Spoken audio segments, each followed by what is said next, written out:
숫자 7 성서에 기록된 7가지 죄악에 대한 사연을 소개해드린다. 12지장이 팽창된 흔적이 보이고 위 내벽이 파열돼 있어요.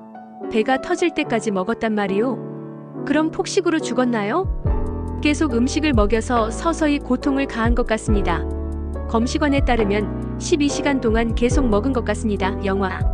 세 분의 엽기적 범죄 현장에서 형사들이 주고받는 대사. 비만증 남자는 강압에 의해 위가 찢어질 때까지 먹다가 죽는다.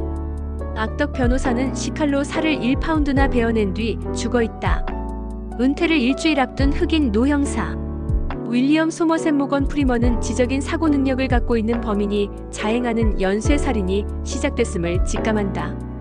성서에 기술된 7가지 죄악을 천지창조의 스케줄을 따라 하듯 일주일 하루에 한 명씩 잔인하게 살인 행각을 벌이는 희대의 연쇄살인범. 죽음의 심판을 필사적으로 막으려는 두 형사의 이야기를 다룬 범죄 스릴러가 데이비드 핀처 감독의 세븐 1995이다. 지옥으로 떨어지는 7가지 대죄는 폭식, 질투, 색욕, 자만, 나태, 탐욕, 분노 등이다. 7가지 대죄를 처음 언급한 사람은 그레고리우스 교황제임 590년부터 604년으로 기록되고 있다. 철학자 토마스 아퀴나스 자만은 모든 죄악의 근원으로 지적. 토마스 아퀴나스는 저서 신학대전을 통해 부를 소유한 자는 사악한 욕망을 충족시킬 수 있는 수단을 얻은 것이기 때문에 가장 많은 죄를 범할 수 있는 기본 조건이 된다. 인간은 돈을 통해 온갖 종류의 일시적인 행복을 얻을 수 있기 때문이다. 이 모든 것은 자만에서 시작되므로 모든 죄의 시작이라고 할 수 있다면서 탐욕과 자만은 인간이 가장 경계해야 할 것이라고 경고한다. 탐욕은 만족하려는 욕구가 과도하면 생기는 것으로 규정하고 있다. 아퀴나스와 그레고리우스 교황은 폭식에 대해 먹고 마시는 것은 인간의 생명을 유지하기 위한 기본적인 조건이지만 이것을 기준 이상 뛰어넘으면 죄악으로 규정하고 있다. 섹스 또한 종족을 번식시키기 위한 최소한의 행위이지만 섹스에 대한 즐거움에 집착을 하게 되면 색욕으로 지탄의 대상으로 지목하고 있는 것이다. 나태는 정신적인 게으름으로 정의하고 있다.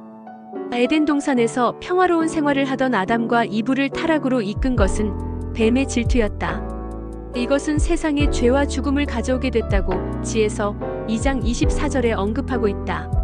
아퀴나스는 질투와 나태는 함께하는 동반자라고 단정하면서 게으름이 신의 선덕을 붕괴시키듯이 질투는 인간의 선덕을 파괴시킨다고 역설하고 있다. 질투는 노여움과 결합되어 분노로 나타난다. 이것은 결국 제2의 악을 잉태하는 것이라는 우려를 드러내고 있다.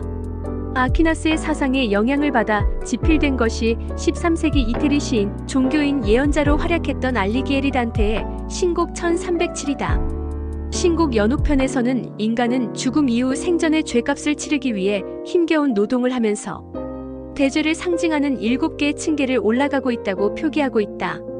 단테는 7가지 대죄 가운데 가장 지탄을 받아야 할 죄로 자만, 질투, 분노를 꼽고 있다. 탐욕, 폭식, 색욕은 그나마 비난의 강도를 덜 받을 수 있는 것으로 규정하고 있다. 14세기 작가 윌리엄 랭넌드, 대죄 항목 의인화시켜 모건 프리먼과 브래드 피트가 지적인 사고 능력을 갖고 있는 범인이 자행하는 연쇄 살인범을 추격하는 스릴러의 진술을 펼쳐주고 있다. 연옥편에서 죄값을 모두 치른 이들은 산 정상에 있는 에덴 동산으로 인도되어 천국으로 승천하게 된다고 묘사하고 있다. 중세 발표된 여러 문학작품에서는 7가지 대죄를 언급하고 있다. 14세기 출간된 윌리엄 랭넌드의 농부 피어스의 비전에서는 대죄 항목을 의인화시켜 묘사해 독자들의 관심을 받았다.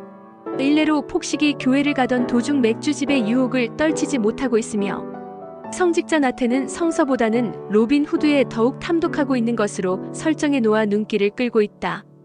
제프리 초서의 캔터베리 이야기는 영국 캔터베리 대성당을 참배하는 31명의 순례자가 런던 템스 강변의 여관 주인의 제안을 받고 각자의 이야기를 24편을 담은 중세 설화 문학의 최고봉인 작품. 순례자들의 직업은 기사와 종자인 젊은 무사를 비롯해 여성 수도원 원장, 법률가, 시골 목사, 면제부 파는 장사꾼, 의사, 옥스퍼드 대학생, 여공, 선원, 상인, 요리사 등 당시 영국 사회를 이끈 인물들이 총망라되어 있다. 각자의 직업 특성과 성격을 드러내주는 이야기는 14세기 영국의 정치, 종교, 사회제도, 풍속 등을 엿볼 수 있는 자료적 가치로 인정받고 있다. 옥문설화집에서는 고귀함을 상징하는 목사가 대죄와 참회에 대해 따분한 설교를 늘어놓는다고 다소 비꼬는 메시지를 담아내고 있다.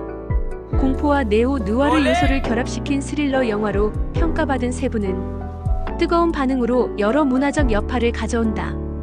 영화 공개 직후 작가 안소니 브루노는 영화 스토리를 기반으로 한 장편 소설을 출간한다. 2006년 코믹북 전문 출판사 제네스코프 엔터테인먼트는 연쇄 살인범 존 도 케빈 스페이시에 의해 희생되는 피해자를 세 분, 폭식 등 연속 시리즈 만화로 선보인다. 음산한 분위기의 사운드 트랙도 영화 음악 매니어들의 관심을 받았다. 엽기적인 살인 사건을 알리는 오프닝 장면에서 흘러나오는 주제곡은 9인치 네일 그룹의 클로저이다. 데이비드 보이의 더 하트 필스이 레스는 라스트 엔딩을 장식하고 있다. 이 노래는 보이의 앨범 아웃사이드에도 수록된다. 살인 행각에 따라 크래비티 킬즈가 불러주는 길티를 비롯해서 마빈 게이의 트러블맨, 연쇄 살인범의 단서를 찾기 위해 윌리엄 형사무건, 프리먼과 도서관을 방문하는 장면에서는 바흐의 BWV 1068 에어가 흘러나오고 있다. 세 분의 명언 명대사. 해밍웨이가 말했죠. 세상은 아름답고 싸워볼 가치가 있다고. 후자의 전적으로 동감이요. 형사 윌리엄 소머셋. 사람들은 모두 남의 일엔 무관심. 하지 강간을 당할 때도 도와달라고 울부짖을 게 아니라 불이야라고 외쳐야 해. 도와달라는 소리는 무시하고 불이 났다는 소리엔 달려오니까. 형사 윌리엄 소머셋. 무관심이 미덕이 되는 사회, 버는 것보다 훔치는 것이 쉬운 사회, 아이들에게 쉽게 좌절을 가르치는 사회, 형사 윌리엄 소머셋. 악에서 선으로 이르는 길은 멀고도 험하군요. 형사 데이비드 밀즈. 나는 자네와 부인의 행복을 시기했어. 그게 내가 저지른 죄악이야. 존도. 엄청난 죄악이 온 거리마다 가정마다 뿌리를 내리고 있어 흔하다는 이유로 그걸 눈감아주고 있고 일상이 되어버렸지. 존도. 넌 메시아가 아니라 곧 잊어져갈 미치광이야. 데이비드 밀즈가 존 도의 범죄 행각을 비난하면서